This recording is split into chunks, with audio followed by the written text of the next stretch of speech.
the Plumbing Marketing Profits Podcast. Interviews with million-dollar-plus plumbing and HVAC business owners on how they market and grow their companies in today's economy. Hear directly from the most successful leaders in your business and discover what they are doing to keep their phone ringing, trucks running, and businesses booming. With your host, Josh Nelson. All right, well, welcome everybody, and thank you for joining us on today's webinar. I'm really excited to be here with Gene Slade from the Lead Ninja. Say hi, Gene. Hey guys, how's it going, Josh? Excellent, and he's going to really be talking about and revealing how he was able to grow his HVAC business, which is based in Florida a couple years back, from zero to the point where he hit the Inc. 5000 list 2 years in a row, was able to sell it for a very nice profit, and he did it in a way that's different than what you've really seen. And I'm really excited because he's going to be showing you, not just telling you, but really showing you what goes into making the Inc. 5000 list and what is this unique marketing strategy that he was able to implement. Now, this is a live webinar, so you're on the call. You have the ability to ask questions and to engage with us. I'm going to ask that as you go about this webinar and as questions crop up for you, type them into the question box. We'll do our best to pause, answer those questions for you, and make sure you get as much out of this as possible. And so without any further ado, let's go ahead and let's kick it off and dive right into it, Gene. Sounds good, man. I'm going to open up my screen a little bit more so I can click this questions box so that I can see things as they come through as well. And I'll be keeping an eye on the question box for you as well. Fantastic. Awesome. Well, thanks, guys, for joining us. Man, what a pleasure to come from the contracting side as you all are in, and to be able to break out of it and really go into helping other HVAC, plumbing, and solar contractors around the country, generate large amounts of capital growth, revenue and everything in their business. So appreciate you joining us. We're going to talk a little bit today about what I did in my business in order to get us from a point where we were a startup to the Inc. 5000 list the last 2 years before I sold the company, and what marketing I used specifically to do that. So my promise is that if you stay with us through this, I'm going to show you exactly how to get more leads, more sales, without experimenting or wasting money on things that don't work. Because, man, if it hadn't been for this strategy that I'm sharing with you today, there's absolutely no way that I would have been able to do what I was able to do with my company and create a bidding war towards the end. And I mean, we sold it in 10 days. When we decided to finally sell it, we sold it in 10 days without a broker. And these secrets are going to unpack exactly what made that happen for us. If you stay until the end, we're going to give you the radio advertising implementation blueprint. Actually, what you're seeing here today, we're going to ship it back off to you so that you've got notes and everything. If you miss something, you'll be able to get it. Guys, this is your business, right? I encourage you to shut your cell phones off, kick Facebook off. We've got so many distractions nowadays. If we're able to just take a little bit of time and get uninterrupted and get focused, focus is really about that's how you get things done in business. So don't let anything else compete for your time and your attention right now. If you're a plumbing or HVAC business owner and you are serious about your business, and not just serious about your business, but about taking it to the next level, getting better results, I promise you the information that I'm going to share with you, it changed my life. It can change yours as well in 60 to 90 minutes. A little bit about me and my history. I kind of grew up in the industry. We're going to talk about that in a little bit, but I had a company that hit the Inc. 5000 list 3 times, actually. 2 times we were on the Inc. 5000 list, and then once we were the top 100 fastest growing contracting companies in the country. We were 59th on the list. Nice. So we grew the company and sold it. We were 2 times Inc. 5000, 1 time top 100 fastest growing companies, and then we sold the company in 10 days. I've had top articles on Contracting Business Magazine, and my story starts where I really got, kind of starts where I got fired, my business life, if you will. I had $100 in the bank, and I started my business from the ground up, from concept. So if you're out there and you're a startup and you're starting from concept, I understand what you're going through. It's a challenge. I almost went broke doing it myself. So let's talk a little bit about my journey in HVAC. I grew up working for my dad's HVAC company in Michigan. So I understand Michigan climate. I understand the Florida climate that I'm in. I've traveled all over the country, and I get all of the climates. And what I'm going to share with you, will work for any climate. So don't worry about where you're located in the country. When I was young, my father was pretty hard on me, and I owe everything to him for that. He fired me 12 times in the first 3 years that I worked for him. It was, boy, go sit in the truck for the rest of the day. So I had plenty of days thinking about why I got fired. For instance, if I took something out of the basement without, if I went out of the basement without taking something we didn't need anymore, I was fired for the day.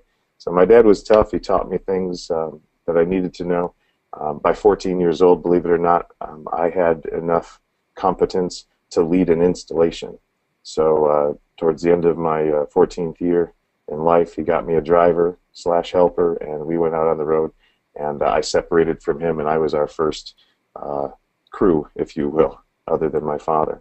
And I worked with him till I graduated high school. Went to college, wrestled for University of Tennessee. If any of you out there are wrestling fans, I'm a big wrestling fan. Returned from Michigan to meet my wife, and I had a very short stint as a furniture salesman in Flint, Michigan. They've been on the news a lot lately, and that was right when Buick City shut down, and nobody was walking through the door. So I reverted back to what I knew, right, as most of us do. Went back into HVAC as an installer. Very quickly was promoted to foreman, and then my life changed. I sent out 50 resumes to Florida, 50 resumes to Michigan for a sales job. I was like 20 years old. Nobody wanted to give me a sales job. But I landed my first straight commission sales job in Michigan. And that's when I realized there was actually money to be made in the industry. My father's business, we were two jeans in a truck. So we were one of the low bidders. It's just how it was. We worked out of our house. I had never seen an HVAC company that had made money, or a plumbing company that had made money. My uncle owns a plumbing company, and I've never seen that, any wealth really come from the industry until I went over and worked for this other company. And then later, come to find out, I landed my job at the most expensive HVAC company in town, and I mean by a lot. They were 15% higher than anybody close to them, and we had some other higher price competitors in the area. So I really cut my teeth the right way in sales in this industry. I had to learn right away how to sell myself, to sell my company, and sell the difference between a good install and what my father and I used to, sell. And fortunately, I found a man by the name of Charlie Greer, who later became a mentor in my life. I locked onto his system. He introduced me to Zig Ziglar, Brian Tracy, and all those guys. I'm sure you've heard of them. But after meeting him, Charlie Greer taught me, fast forward 3.5 years, I'd done $4 million in sales. So I was thinking pretty big of myself at the time, because I came from this little town, called Fenton in Michigan, and it's a small town, and we're not around big cities. I didn't know anybody else that was selling over $1 million a year. So I got bored, and believe it or not, I'm making well over $100,000 a year, and I'm bored. I get easily bored. So I started interviewing for car sales jobs, and nobody wanted to hire me. They're afraid that I wouldn't make as much money in car sales as I did in HVAC, and they were afraid I'd quit. So I was tired of the cold. One day I just decided, to heck with it, I'm going to Florida. So I called Charlie Greer, and he made a telephone call, and in 5 minutes I had a company that wanted me, flew me down, gave me a signing bonus to come down, and we moved down to Florida. When I got to, the reason I went down to Florida is because I found other guys to compete with, other guys that were selling over $1 million a year. So that was exciting to me. Holy cow, there are people that are doing more than me. Let me go out and compete with them. Well, the day that I moved down there, the guy I moved to compete with ended up taking a job for a company in Tampa Bay. So I had nobody to compete with. Here I was training the crews. So 8 months later, that company out of Tampa poached me as well. And I moved up to Tampa Bay. Now, there's a lesson in this for you guys out there that are trying to grow. This company took me from this other company. I'm selling over $1 million a year, and they made a very small 5-figure investment, the smallest 5-figure investment you can make. Let's put it that way. And I moved and signed a contract with them. They had golden handcuffs on me, and I went to work immediately building a sales team for them. I talk to my clients right now. Poaching's a bad word for a lot of people, right? Because you've been poached. But that is the fastest way to grow a company if you've got leads. Go out there and pay somebody to come to work for your company. Salespeople, good salespeople, usually spend their money. And it's amazing how little it takes to actually bring $1 million+ producer onto your staff. So take that little nugget with you. It's very, very effective. So the company I worked with in Tampa Bay was an Airtime 500 company. Hopefully you guys have heard of that. A big consulting company. And man, did I learn a lot there. That was where I learned that you could become rich in the HVAC and plumbing world. I mean, rich. Because I saw rich people. I saw people at dinners buying $1,000 bottles of wine over and over and over and for the table. It was crazy.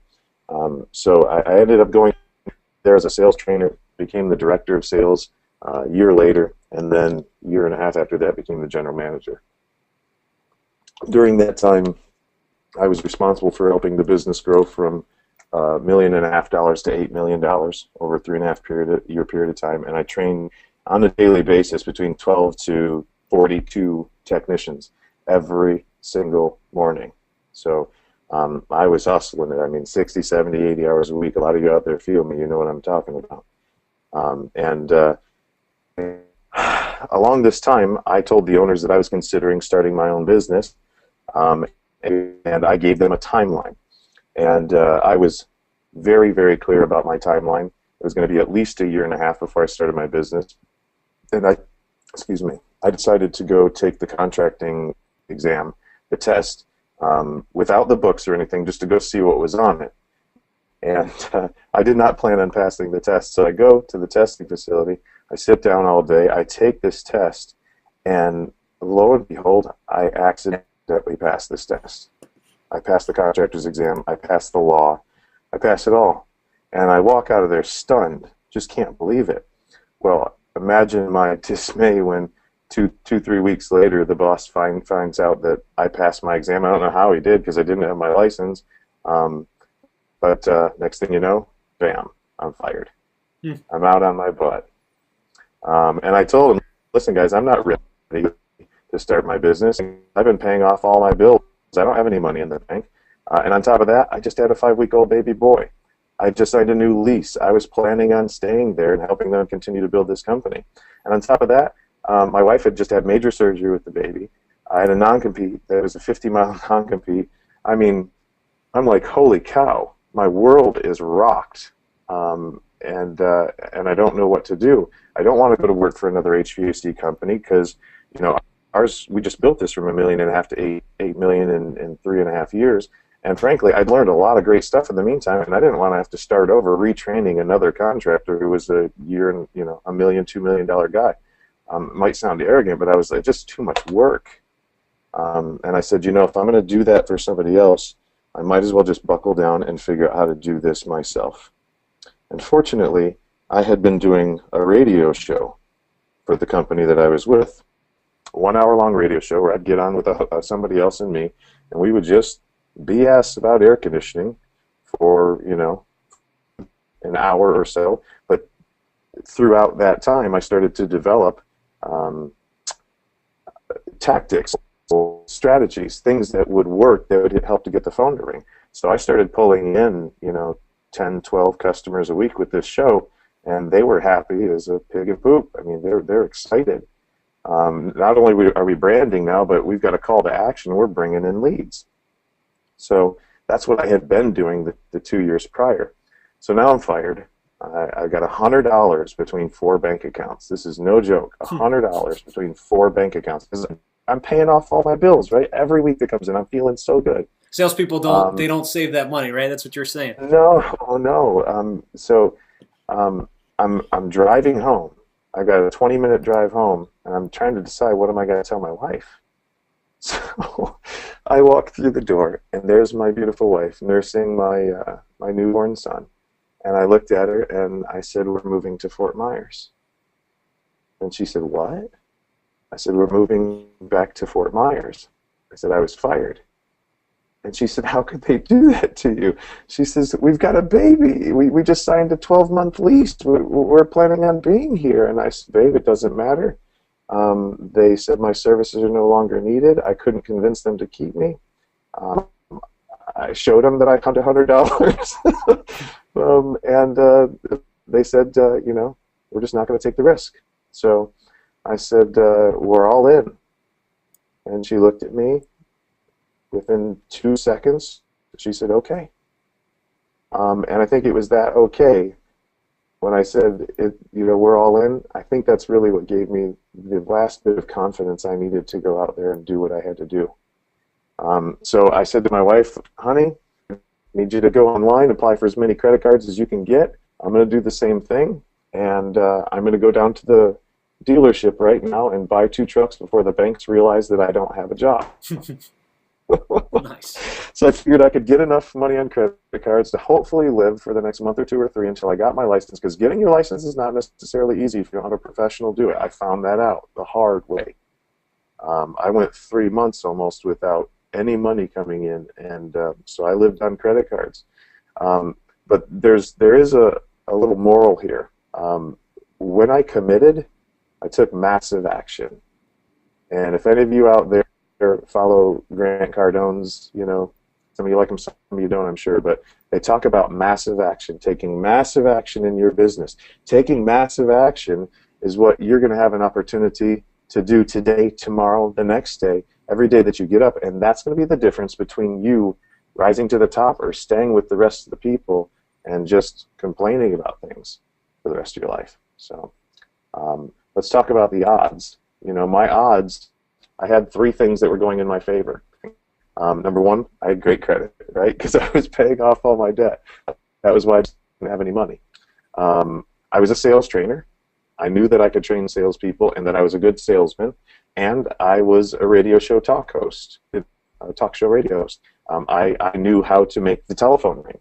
So I knew that if I could make the telephone ring, I could at least go out and make the sales for now, and that I had enough credit to buy a truck or 2. So I said, okay, so there's the odds. That's what's in my favor. And then I look at the risks, and I'm like, I could go broke. But how much broker can you be? Then, $100 between 4 bank accounts. I was broke, but I guess at the time, it didn't seem like I had that much to lose because I knew how to sell. And then I was starting a family simultaneously. Like 3-4 years later, Charlie Greer said to me, "Gene, you realize that you've just done like the 2 most stressful things that you can pretty much do in life. You've gotten married, you've had a kid, and you started a business at the exact same time that you had a kid. Those 2 things are like top of the list." I didn't realize it, but he was right. But it's made me a much stronger person today. So you combine those 2. There was a lot of risk. There really was. But the good news is that it worked. We committed. We took that massive action. And the very first radio show that I ran, it was a back-to-back 2-hour show, hour to hour. We generated 27 leads, 27 requests for maintenance on customers' air conditioning systems. And we had an amazing offer, and I'm going to tell you about that just a little bit later. It was one of the keys. So fast forward a little bit, 18 months later, I paid off. I think we took out, it was over 20 credit cards. Over 20 credit cards. It was over $70,000 in debt once we added the trucks. Wow. But we ended up adding, at that point, 18 months later, we were 5 trucks strong. We added 1 truck every 3 months for 5 years. Amazing. And all of that was based on the success of our radio shows. All of it. I did maybe a combined total of $50,000, $60,000 worth of advertising and other things over the 6-year period. Maybe. But so here were some of the keys. All right. The keys for when you're generating 1,000 or 2,000 new customers a year, I just I cannot tell you this too much. This is the common denominator I see when I travel across the country. Daily communications, daily sales training. Guys, we trained 5 days a week. 5 days a week for the first 4.5 years until my guys had finally, I mean, some of the guys that had been there, that were core guys, they're like, Gene, let us go to 4 days a week. Let us do some of the training. Let us train these guys. Let's just cut back a little bit. And we cut back to 4 days a week. But when I grew the other company, it was 5 days a week. We were in there every single day for an hour in the morning, role playing. And was it mandatory? No. But if you didn't come, guess what? You didn't make it very long because you weren't selling. You weren't succeeding. Let's face it.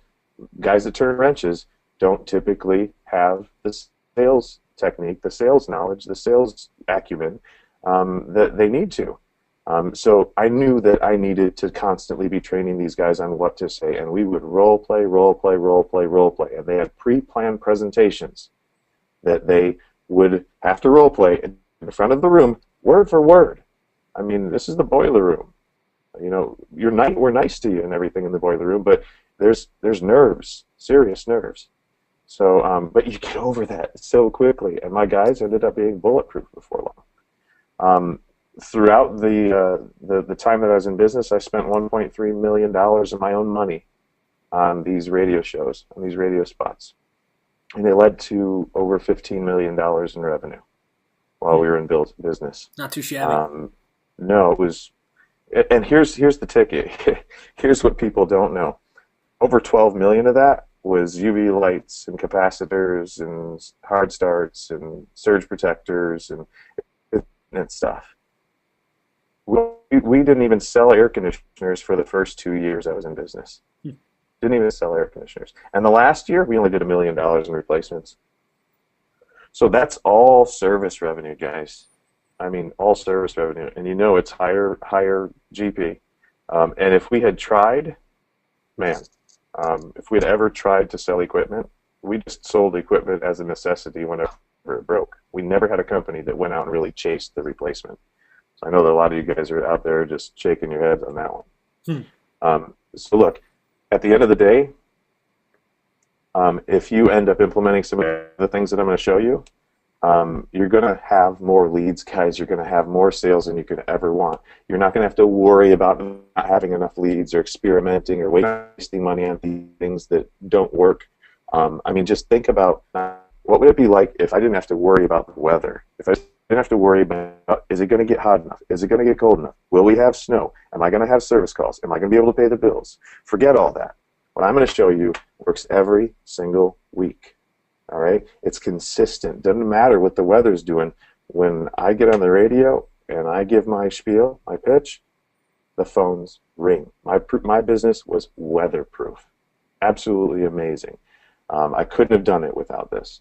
And then I want you to think of, as we go by, and we go through this, I want you to think about how your life might be different if you were able to generate 1,000 new customers a month, 2,000 new customers a month. No, sorry, not 2,000 or 1,000. 1,000 or 2,000 a year, 1,000 or 100 or 200 a month. I mean, this is the potential here. Let's talk about the results and the proof. First, there's my air conditioning company. This is all I did. All I did was radio marketing, 1 hour infomercials. We're going to talk about that in just a little bit. We were the top 100 fastest growing contractors in America. We were actually 59th place, 59th fastest growing construction company. Wow. In all industries, all trades in construction, 59th fastest growing company in the country. And then you know the other stuff. Let's talk about one of our clients. I was given permission to actually share the name of the company today. In 2015, their revenues were $600,000. They partnered with me. They called me in December, and they got on our fast track program, which is not the full training package. There is a full training package where I actually come out and train your technicians, but they just went with the fast track, the cheapest way to go. And 2016, now, today, they're pacing at over $3 million. Unbelievable. I talked to the owner, Eric, the other day, and he said it was June 7th. He said they'd already done over $100,000. Guys, that's 2 months' revenue. I mean, no, sorry, yeah, that's 2 months' revenue from the prior year in the first week of June. I mean, nuts. And their lead flows, and I told them this was what it was going to be. We can tell you how many leads are going to come in. His lead flows between 25 to 50 leads per week. We have had 1 week, I think we were at 21, and the other week we were at 55. But this is the wave pattern. This is what we see. 25 to 50 leads per week consistently year-round. Can you imagine? Can you imagine that for your business? Like, I mean, this is something you can build a foundation on. It's something you can build a business around it. There are companies that are popping up all over the country that are using this system to start because it's a foundational system. We helped launch Benjamin Franklin Las Vegas last, what was it, not Easter, Thanksgiving. The owner's a friend of mine now, worked a little bit with him in his 1 hours out in Arizona, and he said, hey, I've got this Vegas branch we're launching. How about you be a part of the launch? So we were privileged enough to be able to partner with them. And they're getting somewhere between 15 to 25 leads per weekend, depending on the week. And we've sold 18 markets so far. There are 18 markets around the country out of 114 markets that we had designated that we will go into that are sold, that are functioning. So this process works in plumbing and HVAC. Oh yeah, well I should probably go back to that. The owner of this Benjamin Franklin, I only did this for HVAC, and I had never done it for plumbing, and I just kept getting plumber after plumber after plumber. I go, come on, Gene, man, you got to do a plumbing show. Now the Sparkies are coming at me. Electricians are asking for a show. So my friend, I said, yeah, I'll create a show for you. You're willing to take the risk. I'm willing to go ahead and do the writing, put in the time. I locked myself in my office for a little over a week. No distractions, no cell phones, no Facebook, none of that stuff. And I had a conversation with my mentor, Charlie Greer, about plumbing, and rapped with him for about an hour and a half. And then that next week, I just cranked it out. I had 3 or 4 different drafts. We launched it, and boom! I mean, it was just an immediate success. It was every bit as good, if not better, than my HVAC show. Nice. And that plumbing show, it focuses on water treatment. It focuses on all of the draining your water heater, all the things we would do in a maintenance and inspection, but we really, really focus on water quality. Should we stop and take a question or two if we have any, Josh? Yeah, absolutely. Let's see. Any questions so far? I think, at this point, Gene shared a lot about his story, his background, kind of the success that he experienced. I think a lot of this is great foundational stuff. So we do want to keep it interactive. If anyone has any questions, post them in the question box. Otherwise, we'll keep going. I think people are excited. And you can write your question as we keep going too. We'll just keep looking for it. Yep. So let's just move on while we're waiting for anybody if they do have a question. So look, guys, the results that we're getting are not typical, right? They're not typical, and just because I make the phone ring doesn't mean that the results that I've experienced or the results that Blue Star or anybody else is experiencing are going to be typical for you. Fact of the matter is that it's a system, and you have to work it. All right, if you can't just go out there, generate leads, and then not invest in sales training. I don't get it when contractors, when we invest in marketing, but we don't invest in sales training. I mean, it's just like driving around with a hole in your gas tank. I mean, you're not going to ever get rich that way. And I don't know about you, but when I wake up in the morning, I'm not coming to work, for any reason other than the fact that I enjoy making money at this. Period. I mean, we get out of bed to make money. So please understand that my results are not typical because the average person who gets training doesn't implement any of it. That's why sales trainers get to continue to sell you the same stuff over and over again because nobody applies it. It's an 80-20 rule, right? So you, as a business owner, will have to be that 20%. You will have to make sure that you are holding your people accountable for doing the things that the system tells us we have to do. And I'll share all of the stuff in the system with you, but you've got to make sure that your people turn in specific pieces of paperwork that you ask for every single day, or you don't pay them. things like that. I mean, people have to be held accountable. So that's how this system will work for you.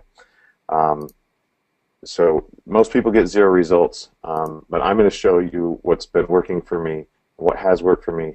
This is not a get-rich-quick approach, people. It's not for the people who are, wanting to build a home business, or people are not willing to commit. You're going to have to commit. Okay. So, Gene, there's a question here, and I think it's a good one, and they're asking whether the technicians are commissioned or performance pay. The guys that you were on your team as you built your company to the Inc. 5000. My technicians were paid to go out and do the tune-up, but outside of being paid to do that tune-up a flat rate, they were commissioned. Good. And I think John, he's going to be touching on that a little bit more as we go, but great question. And then Dino's asking... Go ahead. Performance pay is the only way that you're, in my opinion, it's the only way I've ever been able to get results out of people. Otherwise, guys just turn the wrench and then they sit back. You just never get, unless they have a piece of the action, they'll never, and a good piece of the action. You got to pay them well. Give them a carrot, man. And then in the mornings you train them on what to say. That way they're not going out there being con artists, ripping people off. That's where commission people get in trouble. They just offer a big commission and then they don't offer any training to go along with it. You got to train people how to make sales. Otherwise, they're forced into just going out there and making stuff up. And that's how a lot of people end up lying to customers, and that's how a lot of people get on 2020. Yeah. Good point. And there's another question here from Dino. He's saying, what's your contact information? This is based on territories. Is my territory open? Dino, we'll follow up with you after you'll get all of Gene's contact information. But I'm sure that's a question a lot of you are going to have. And yes. Cool. All right, so what are we going to cover? I'm going to break it down for you right now, okay? So you're probably going to want to get your pens out and start taking some additional notes. First thing we're going to cover is the right strategy to get your foot in the door, and how you're going to bring in those additional sales. How you can drive more leads with radio in a weekend than you can via the internet in a month. Is that a dig at me, Gene? No, not at all. Yeah, I'm just teasing. And then, listen, we're going to cover a system to upsell and retain your customers, all right? Because, look, we all get in the door with these, discounted service call this or discounted tune-up that. Bottom line is that we cannot sell enough. We can't charge enough for a maintenance agreement in order to make a profit, let alone an initial tune-up make a profit. I mean, the federal government says, I think last time I checked, it was something like 57 cents a mile it costs just to drive a truck. So we're going to burn up all the fuel and everything. We'll burn up our special offer before the tech even gets in the door. So you have to have a system to upsell to, and upselling is not a bad word, okay? It's just doing a needs analysis. You go through the house, you find out what are the things that they need, what are the things they'll need in the near future, and then, hey, what are the things that would be nice to have, all right? That's a process for upselling. You put those 3 things in different categories on a piece of paper, and now you've got, a process. And we'll go over that with you as well. So starting with number 1, the right strategy for getting your foot in the door, and how we're doing it. Number 1, our strategy is to connect with a broad audience before they are in an emergency state. Okay, we all know that most of our customers, sorry about this, guys, most of our customers call us in a panic a lot of times, and so we've got to be Johnny on the spot. It's expensive to run a service business, all right? It's a little bit less expensive to run a business that's based on service that you can schedule, right? And the type of calls that we get from our radio shows are maintenance calls. So they're not people that have got an, oh my gosh, the house is burning down, you got to come right now, and if you don't, I'm going to trash you on the internet. No, they're people that are willing to wait for our service. Look, there are hundreds of thousands of homeowners in your area. If you're calling from an area, we normally work in areas that are 400,000 people and more. That's a lot of people, okay? And they are in need of your services, whether they realize it or not. A lot of them don't even know that they're in need of your services.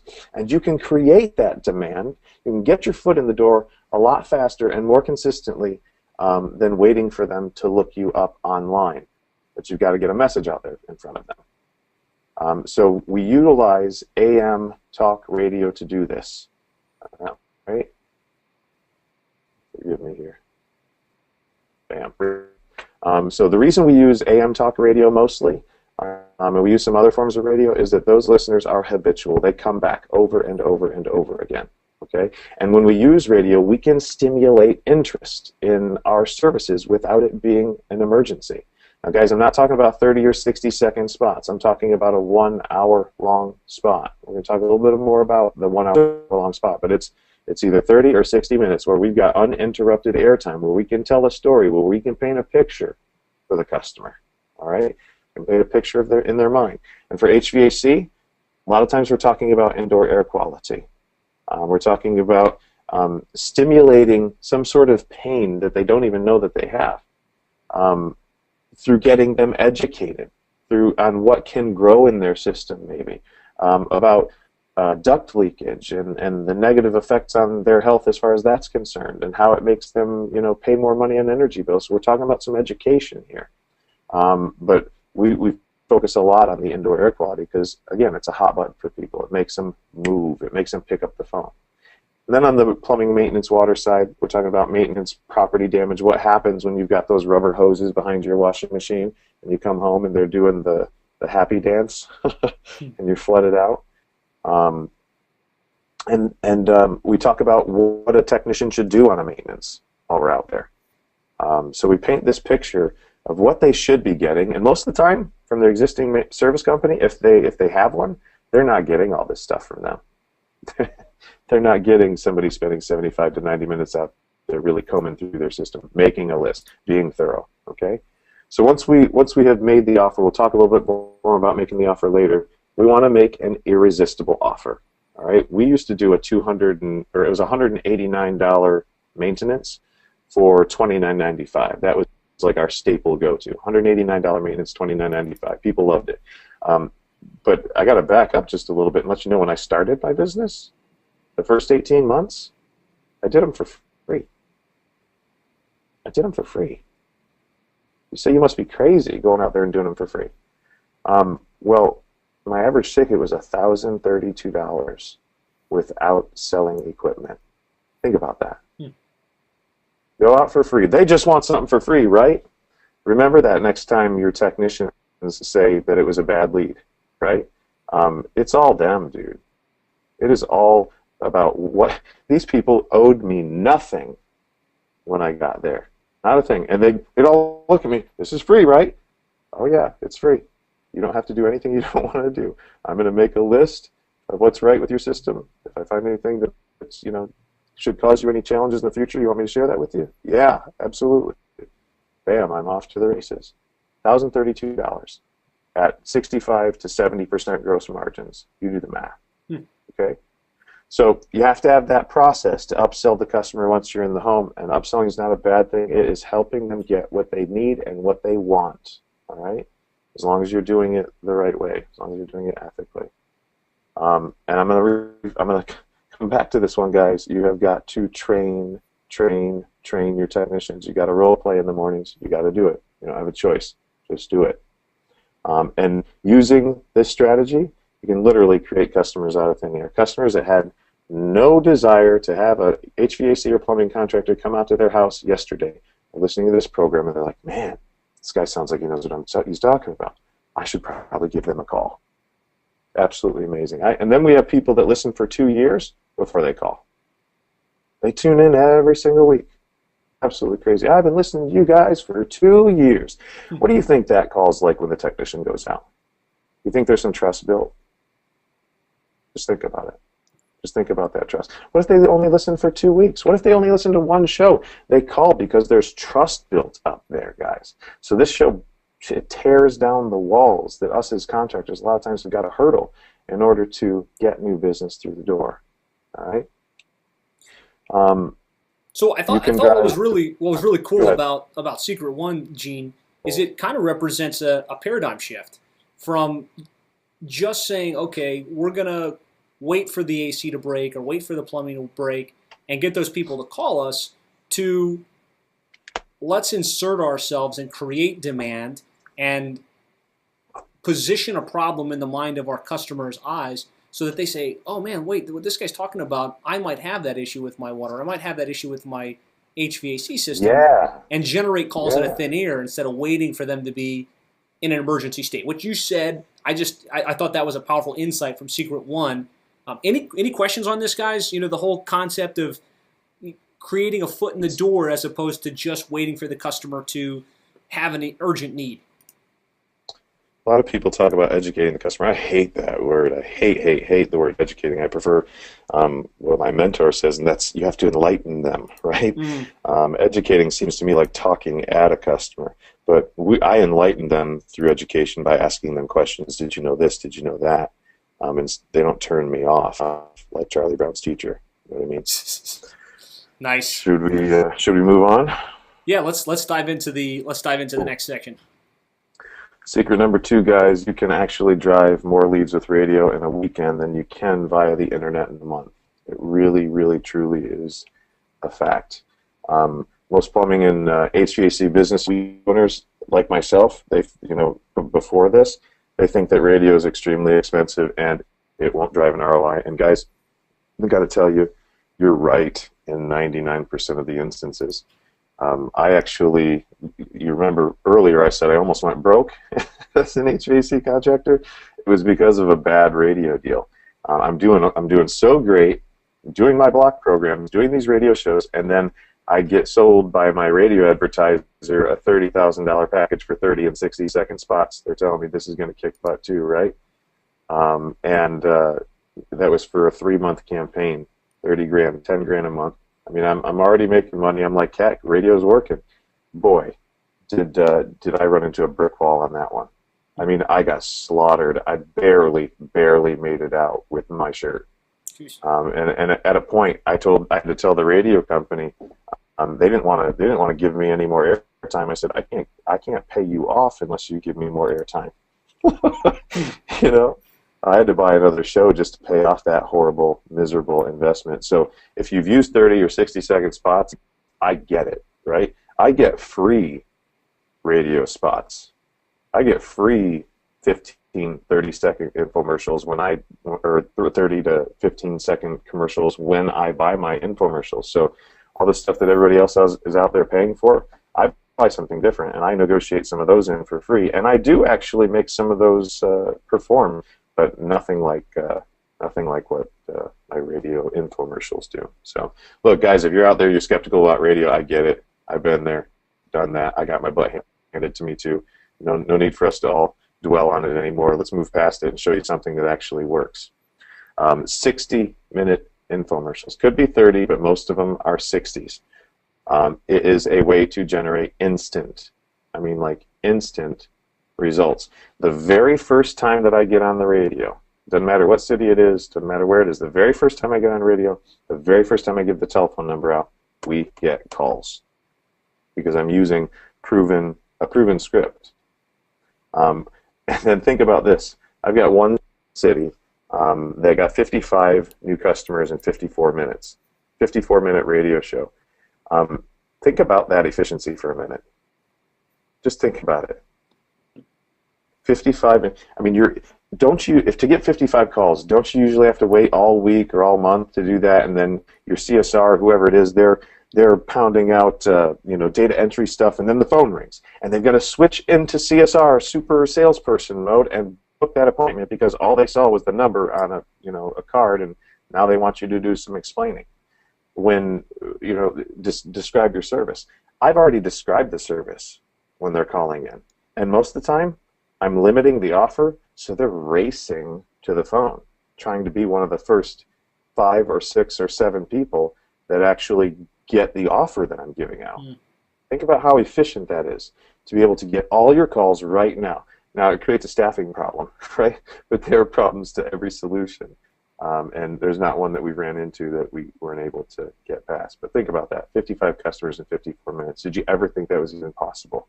The guy that I did that for, I told him I was going to get him somewhere between 25 to 50 calls a week, and he was like, believe it when I see it. And that was the very first show, 55 calls. Very first time. Think about that, guys. Launching an advertising campaign, and in the very first hour, getting that many customers.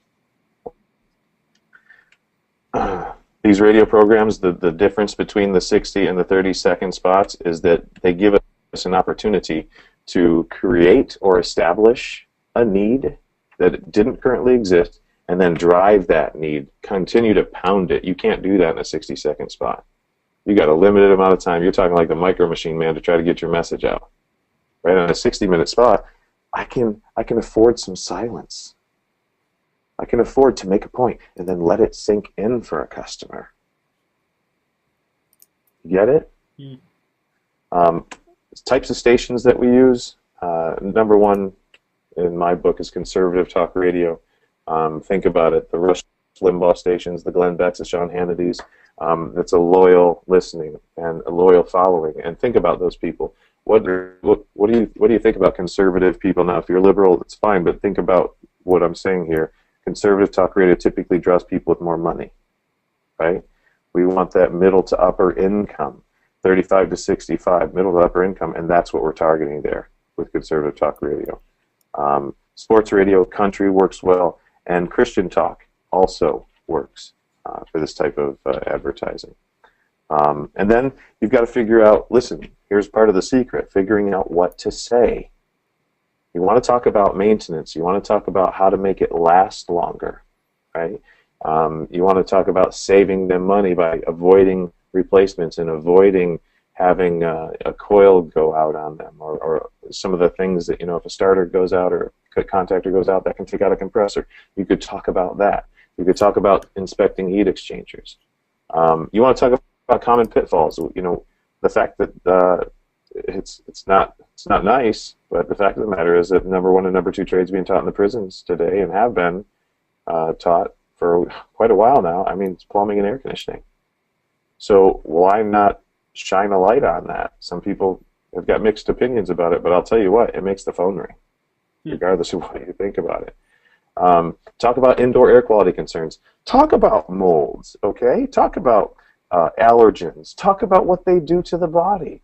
Talk about allergens and antihistamines and medicines that you've got to take in order to combat those. Talk about the side effects of those. Talk about the appearance of your technician, what it should look like when they roll up in front of the house in their moving, warehouse on wheels. How it's going to be marked and labeled, and they're going to be clean cut, and they're going to show up in uniform, the shoe covers, and I mean the whole spiel, right? You want to get all that out there. What they should expect when the guy shows up.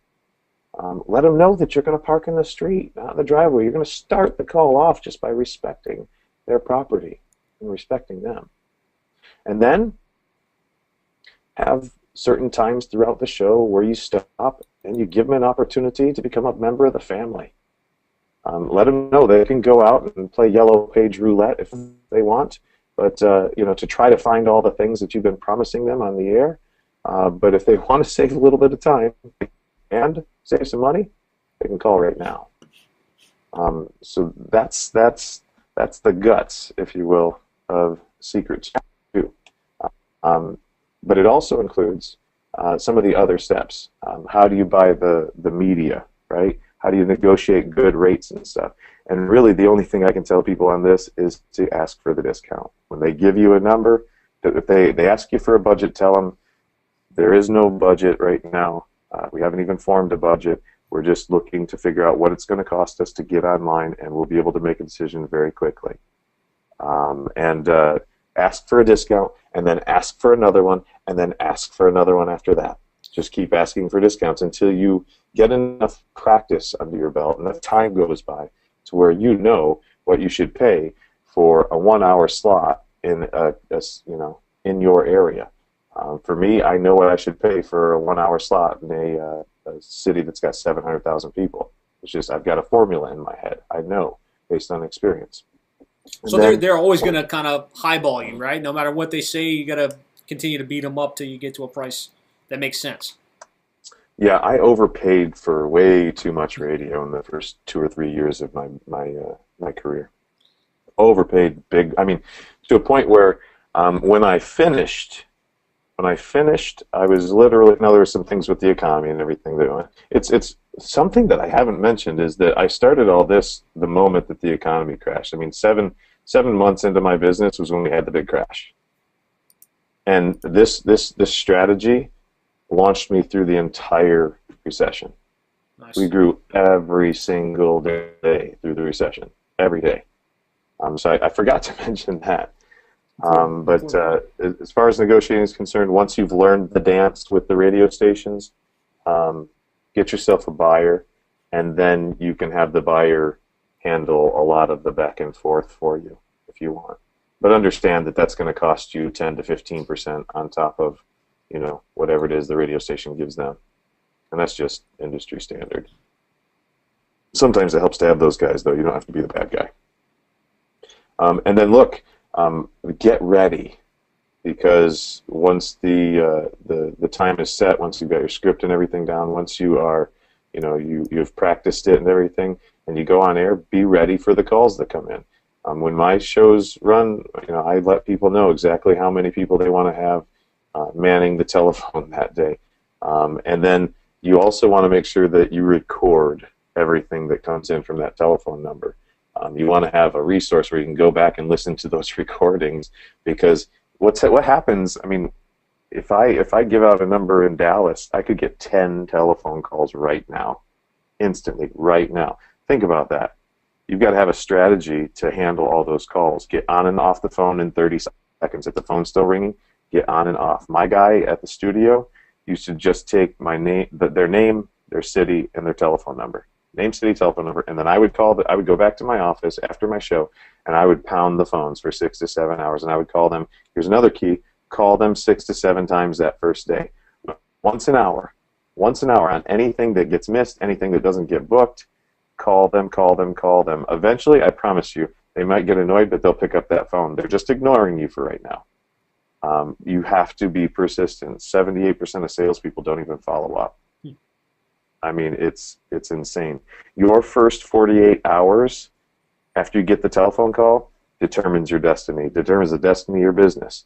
I don't know if any of you out there have seen the first 48 on the Crime Channel, but the premise of the show is that if a detective doesn't get a good lead, a good solid lead within the first 48 hours in a homicide, they never solve the case. Or it's rare that they solve the case. I would tell you that I stimulate emotions on these radio shows that make people call. And if you're getting people to call, it's because you've stimulated an emotion. And that emotion goes away pretty quickly. All right? So you want to get right on that lead. If you missed it, if something happened, follow up. The first 48 hours is key. It's harder and harder to get them booked every single day that goes by. All right? So that is huge. That ends up kind of bringing us to the end of the second secret. I know that was a big, long, multiple secrets inside of there. Well, I think that was a lot of powerful insights there, and it all comes down to creating the message, which is you got to think it through, choosing the radio stations you're going to be on, negotiating with those stations to make sure you don't overpay. If you take the first price, you're gonna get gouged, and then making sure you're ready to handle the calls when they come in. So powerful stuff there. A couple questions did come in. I don't know, Gene, do we have time for a couple questions? Yeah, absolutely. I've got time. So we got a question here from Dino, and he's asking, do you write the scripts for these shows? How often do these shows happen? Yes, I write the scripts for the shows, and the shows air weekly. The block programming that we're talking about, the 1 hour spots, it's rare to find an advertiser that will sell you less than 13 weeks. In the bigger cities where this advertising is in demand, they can demand 52-week contracts occasionally. It's not that common, but and we can usually fight against it. Obviously, we've got all the experience negotiating. We'll go, come on, guys, seriously, give us a break, So we can play that bad guy. So Dino, I mean, obviously, Gene as a programmer, he can write the script for you, he can record it, he can do all of that. Or just using some of the insights he shared here, you can write your own script, right, and go to the studio and have it recorded either Absolutely. on your own. But great question. Another question someone asked, and I'm not sure if this is on a market by market basis, but someone asks, how much do you typically pay for an hour of radio advertising time? I have places where I pay $65 an hour. Oh wow! And then I have places that charge 5,000 an hour. It depends on the population. It depends on the reach of the station. It depends on how in demand it is. But what you can be sure of is that whatever number they give me, I'm going to work to get it down as much as possible. Great, good questions, guys. Keep them coming. This is what we want. If you're having the question in your mind, there's probably others that have that same question. What I'm seeing here from, it looks like Mel, is asking, how does the election cycle impact radio costs? So something about all of the election ads, they're buying up the radio time. Does that impact the cost? Well, I would say that I have not seen a major impact on my business as far as that's concerned. No, but I think a lot of that is because we know how to buy radio. I mean, I've been doing this for 10 years. I've been doing these radio shows for 10 years. I know how to buy it. I just know what it's worth. And yeah, there is more demand right now, but if you know how to buy it, you're not going to get gouged. But the other great thing about the political cycle is that it is bringing more eyes to the radio stations. They're coming back more often. We have more opportunities to be in front of them to do branding and everything like that. So you're right. Yeah, they're listening. They're listening to Fox. They're listening to the radio and trying to hear what's going on. There has never ever been a better time than right now. Nice. It really hasn't. It's never been a better time. Okay, so another good question here from Craig, and Craig, thanks for joining us. I'm excited to have you on the call today. He's saying, if the infomercials run on the weekend, did you say that your call center on the weekend to take the calls? So he's just concerned about how those calls get answered if you don't have a staff that's available on the weekends. Yeah, nobody's going to love on your customers like your own people will. We did. Saturday was a normal work day for us. So I actually had an answering service because some of my shows ran early and my people were working and you got overtime and you got all this other stuff, and really just happy employees is important, So I had an answering service that would take the calls and immediately batch them over. So they'd get 3 or 4 pieces of information, batch them over to whoever was at home or wherever answering the phones or booking appointments, and they would call them immediately. So they'd get batches of like 4 or 5 customers every time I gave out the telephone numbers they'd have to call them. Now, I do recommend if you have the ability to staff the phones live and answer them live. But even if you don't have an answering service, I've got one in Virginia Beach. It's got 300 people under the roof, and they can actually book appointments. Again, sometimes you're talking to somebody who's really great, and then sometimes you're talking to Lurch. Yeah. From the Addams family, So it can affect the success. It can affect your cost per lead. Yeah, there's a lot of questions, and I know that we were kind of short on time, but I do want to try and get to these because they seem like really good questions. So thank you guys for putting these in here. Let's see. Ron's asking what time of day and what days of the week tend to perform best. Saturday and Sundays is when this type of programming is available. During the week, these radio stations have got the Rush Limbaughs and the Glenn Becks and Sean Hannitys on them. It's rare to find weekday times. I have, but it's rare. And 7 a.m. to 6 p.m. is my preference. Okay. They'll sell you a block at 5 a.m., but I've not found a market where I really got a great return out of a 5 a.m. slot. Some 6 a.m.s work. And then even later on Saturday can work, but I try to stay between 7 a.m. to 6 p.m. Great clarification. There's a lot here, guys. If we didn't get to it, I'll make sure that Gene sends you an email afterwards. But there's one I thought that was pretty good. So if this is a weekly show, are you like going to the studio every week and creating a new program, or how does that work? Nope, not at all. I learned the hard way that going in and creating fresh content every week is not actually what pays the bills. There's a guy by the name of Larry Wingett that I always laugh about. Most people don't know him, but he's the world's only irritational speaker. Think about that for a minute. A world's only irritational speaker. What he says irritates you, but he just tells it like it is. He doesn't baby, he doesn't candy coat it at all. He's just factual. But Larry Winget says it's easier to get a new audience than it is to get a new speech. Let that one sink in for a minute. It's get a speech that people want to hear. You can sell it over and over and over again. That speech keeps selling. But you can, there are some books that don't sell, some speeches that don't sell, and I did a lot of speeches that didn't sell. When I listened to the radio stations, I messed up because they were telling me get some fresh content, get some fresh content. No, I needed content that worked. And to prove my point, I actually ran the same show on one of my stations. It was an ESPN station, Saturday and Sunday, 7 a.m. to 8 a.m. for 5 years.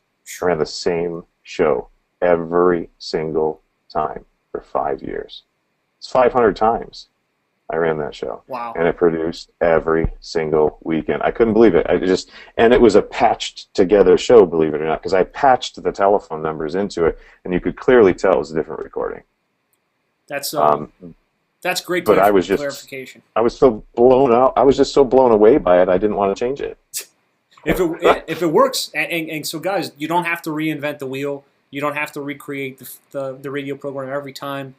The critical factor is, does it perform well? I think is what Gene's saying. Right. And if it performs well, and you've got a proven winner, then you can run that one on perpetual launch, basically from one week to the next, because there's so many people that are tuning in at different frequencies. Yep, I created that show, and then once I saw it was working on that station, I just threw that show on every station I was on. Very cool. All right, so 2 more questions. I know I said we were going to stop, but there's just so many coming in. I want to make sure that they get answered. So Richard, thanks for joining us. Richard's asking, could this potentially work in a small city of like 100,000 or so people? No. Okay. What would be the kind of the population threshold that does work? I don't like to go into cities that are under 400,000 people. Okay. I have been convinced to do so by 2 or 3 contractors, and I fought it tooth and nail every time, and the results were just not acceptable in my eyes. One, believe it or not, was out in Arizona, and it was so sparsely populated. And I told my friend, who's a friend now, I said, I don't think we should do this, man. He's like, oh, come on, Gene, let's do it. I'm like, I don't think we should do it, man. He's like, let's do it. And 4 weeks into it, I was like, dude, we got to cancel this. We got to cancel this. We got to get out of this. This is not working. And so, yeah, I don't like to go into areas. I would say that, you'd have to twist my arm really hard to go into an area that was smaller than 300,000 people. Okay, good. That's great insight, guys. Listen, make sure you're in a DMA that supports this type of program. Yeah. And a lot of people don't even know how many people are in their area. Best thing to do is to go to krgspec.com. That's KRG spec, S-P-E-C, spec.com. And that is a website that is run by Katz Media Group. They own Clear Channel and iHeartMedia and everything. And if you click on the button Markets and then click your city in the scroll down, it'll tell you just how many people are in the city and the DMA, MSA. So Susan had a follow-up question to this, and we're going to stop with this one. Thank you guys for the great questions. We do definitely need to move on. So Susan's saying, when you say 400,000 people or 300,000 people, are you referring to the city, the metro, the DMA, or the service area? The metro. Okay. MSA. Whichever one's smaller. There's an MSA and a DMA. I think the DMA is the bigger one. Mm-hmm. The MSA is what I'm looking at.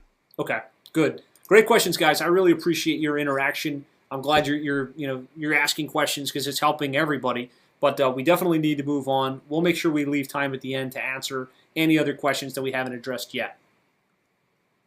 Cool. Sounds great. Secret number 3. All right.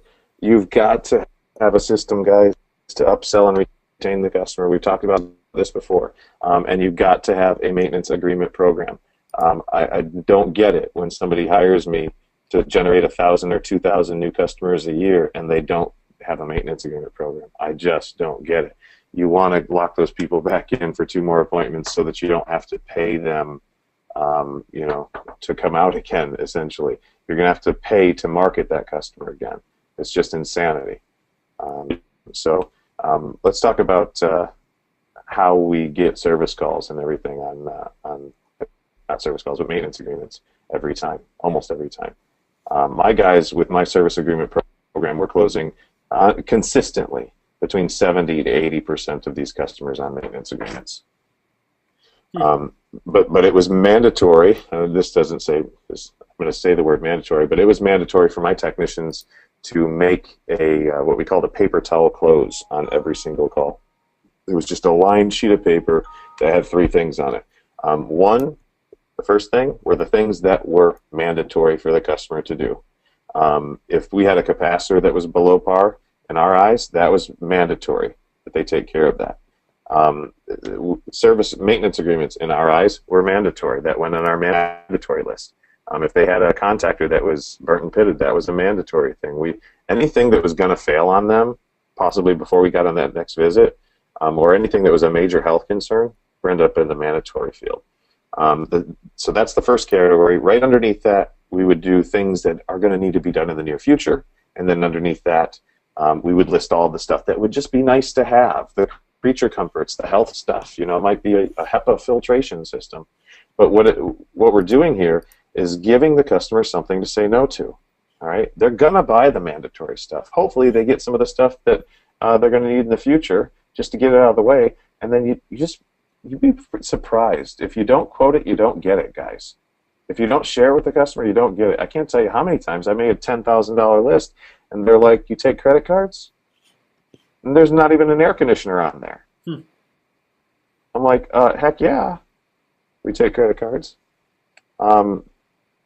If you set the meeting up correctly, and you show them where they're bleeding, or that you show them where they're hurting, they might not even know where they're hurting, but if you show it to them and you present them with these multiple options, you can convert a $59 sale into a $50,000 sale, guys.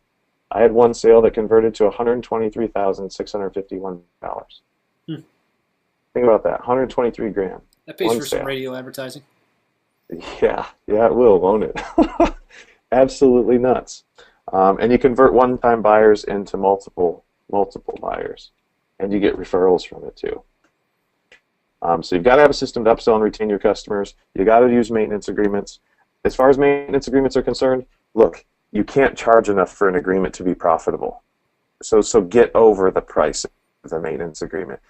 It'd be better for you to give them a free agreement than to pay $100 to $150 for 2 more leads for 2 more appointments. If you've got to give them the agreement, give it to them. Some people won't agree with me on there, but you've got to make it like they're almost like they're getting such a good deal that they're taking advantage of you, but you know it. All right? They know it that you know it. And see, here's one of the keys. I doubled my maintenance agreement base in 14 months using the maintenance agreement program that I had, and it was a discounted program, but I made my program so irresistible that my techs actually thought that anybody that didn't sign up was a fool. Now, there's a nugget there. That's powerful. Your technicians are so sold they think people are crazy for not doing it. How'd you like that kind of buy-in in your business? What do you think would happen to your maintenance agreements if your technicians felt like people were fools for not getting them? Yeah. That they were taking advantage of you even. Take advantage of me all day long if I've got a $1,032 average ticket with no equipment sales on it. I hope this is connecting. Secret number 3, learn about brain science and how it affects your future, guys. I can't get into this. It's too long, but do some research on dendrites and affirmations and what they are. It will change the way you're thinking, and it'll help you to guide your people to think differently. I wish we could spend about 30 minutes on this. I spend time on this in my 2-day classes when a client has us come out for the 2-day. But this is absolutely life-changing. We change a lot of lives with this. Role play with your technicians, or have them role play with each other. And listen, some people go, "I'm not using that script." fine. You don't have to use it when you go out in the field, but you are required to memorize it. That was my deal with my technicians. You don't have to use it, but you must memorize it. And what happened is once they memorized it, they became comfortable with it. It started sounding like them. And guess what? They realized it worked a whole lot better than what they were doing, going out there and winging it. So I require the memorization. They have to be able to do it word for word from memory, and then it becomes theirs. They start using their own tone, their own inflection. They get really relaxed. I have taken guys that were making $40,000 a year in installation and made them $250,000 a year as selling techs. I've got guys that are making $300,000 a year that I've trained, that I brought up fresh out, not even in this business. You follow the process, follow the Lead Ninja system, follow the scripts and stuff that I have. Just memorize them. And then, listen, I would require my guys to show proof that they did that 3-tiered list, the paper towel close. This is key, guys. This is where you're holding your people accountable. If I can get you nothing else out of this secret number 3, it's accountability. My guys had to turn that paper in. It was called a paper towel close. It had all the things that were supposed to be listed on the job, or I mean all the things that they recommended for the customer. And I knew based on that paperwork why they didn't have good sales or why they had great sales. You can see it in their paperwork, guys. And my technicians, sometimes they would say, hey, I didn't do a paper towel close for that one. Well, guess what? Until you turn in a paper towel close, you're not getting paid. And they go, well, I didn't do one. I'm like, okay, well, then go do one. I would allow them to make the paper towel close up again and turn it in and get paid for it, but they had to do it. So what did that do? Eventually they realized, Gene's going to make me do this regardless. I might as well do it. They start using it. Next thing you know, bam, they're making more sales, and their life has changed. All right? Use a pre-planned sales and communication presentation. Use a pre-planned presentation, guys. This is scripting again. Hate the S word, but it just is. No training, no success, guys. You don't train, you don't get success. So, is everybody enjoying this so far? Great Anybody? stuff. Everybody doing good? Okay. Cool. So far we've covered the strategy, right? Reaching out to an audience that doesn't even know that they have needs, establishing those needs, and driving those needs. We went over the fact that you can actually generate tons of leads using radio infomercials, even more than some cases you can do online, and then how to create repeat buyers and lower marketing costs by getting the maintenance agreement right. You got to get the maintenance agreement right. So who out there is ready to take it to the next level? Huh? All you've got to do in the Q&A box is put I'm ready, and somebody from my team or myself will reach out to you to help you if you want us to get the Lead Ninja system, get it working for you, get it done for you, period. So this is my pitch to you guys. If you want to spend all the time writing the scripts and doing all of that, by all means, God love you. Good luck. Have a blast. I spent a lot of money doing it, and it was not the easiest thing in the world that I've ever done. But it can be done. I'm proof that it can be done. You just got to test and measure. Test and measure. All right? We are all about helping you drive more leads and getting sales fast. I can have things up and running for most of my clients within 2 weeks if everything comes together properly. You are guaranteed not to waste time and money on things that don't work anymore when you're using the Lead Ninja system. And one of the reasons for that is that I don't get paid except for when the phone rings. So if I do everything for you, if I write those scripts for you, if I create the program and everything for you, and it doesn't work, remember, I don't get paid. It's not you don't get paid, I don't get paid.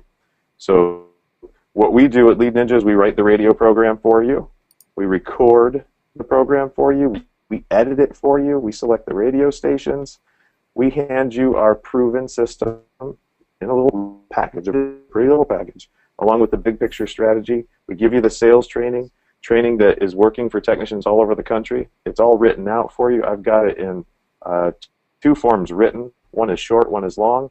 I've got it in audio format for you, and all of my clients are getting the video as it comes out as well. 2-minute, 4-minute, 5-minute videos that your technicians can watch while they're in their trucks. Audio that they can listen to while they're in their trucks so they can hear the right tone, the right inflection, 3, how these are supposed to be delivered to the customer.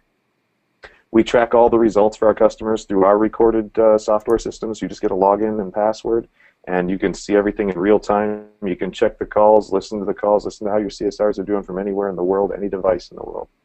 And all you have to do, once you tell us how many customers you want, is just pay the radio stations, pay for the media, which we negotiate for you. And then here's the best part. The way that Lead Ninja gets paid, we've got skin in the game.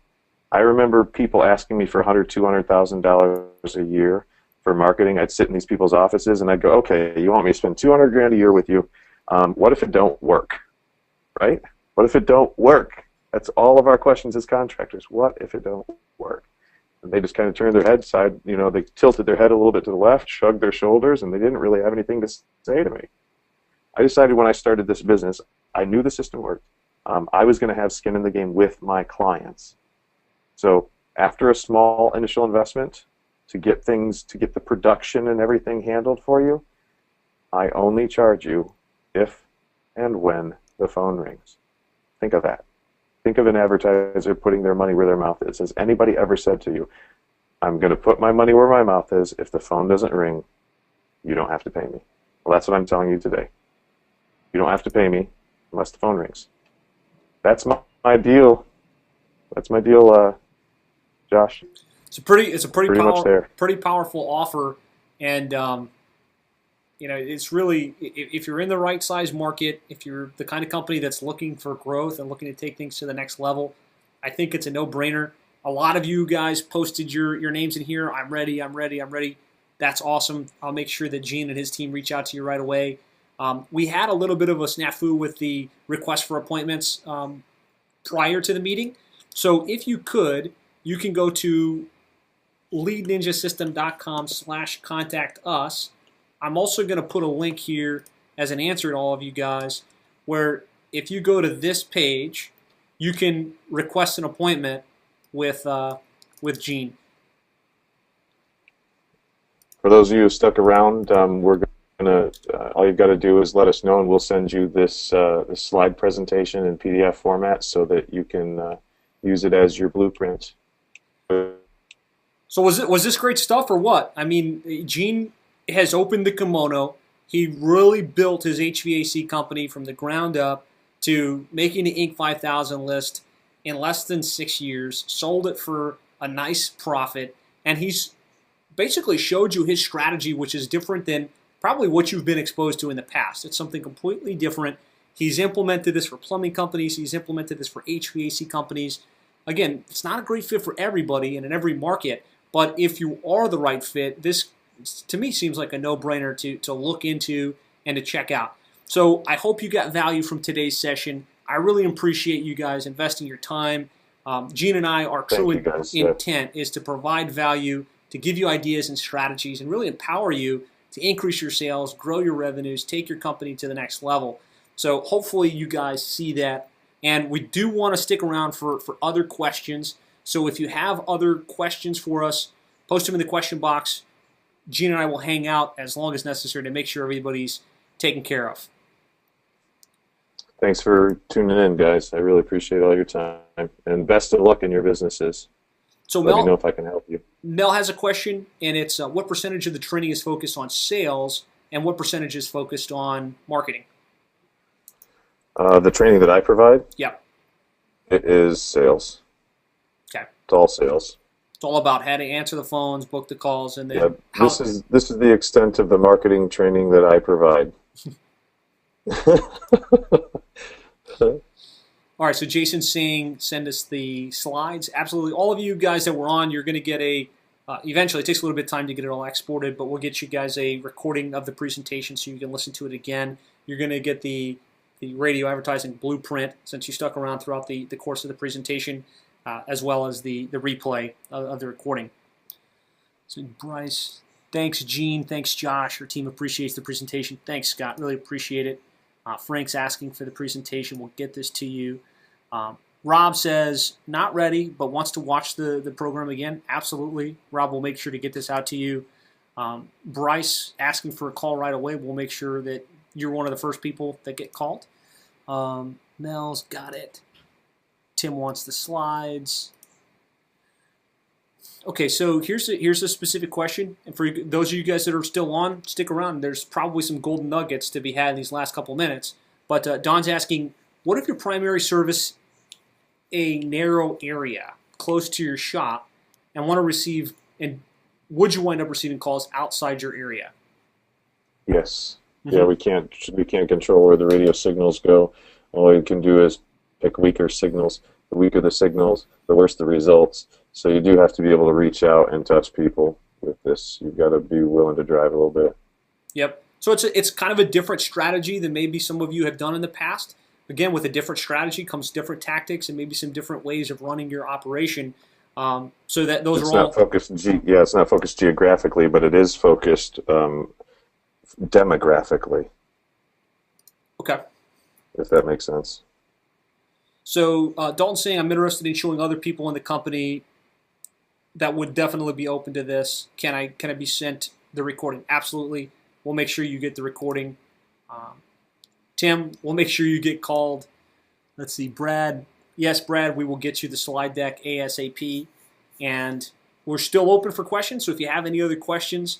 Otherwise, you can always reach out to Gene's company directly at 800-918-3032, or click on the link that's right there in the comments box. It'll take you straight to a page where you can schedule an appointment. Alternatively, you can go to leadninjasystem.com/contact us with a hyphen, and I think we're good. Nell, ready for a call? And absolutely, we'll get this for you right away. We'll make sure somebody reaches out to you. Gene, thanks so much for your time today. I think you provided excellent value, and really appreciate you doing this. Thanks for setting it up, Josh. I really appreciate you and all you've done. Have a great day, everyone. All right, guys. We'll talk to you again soon.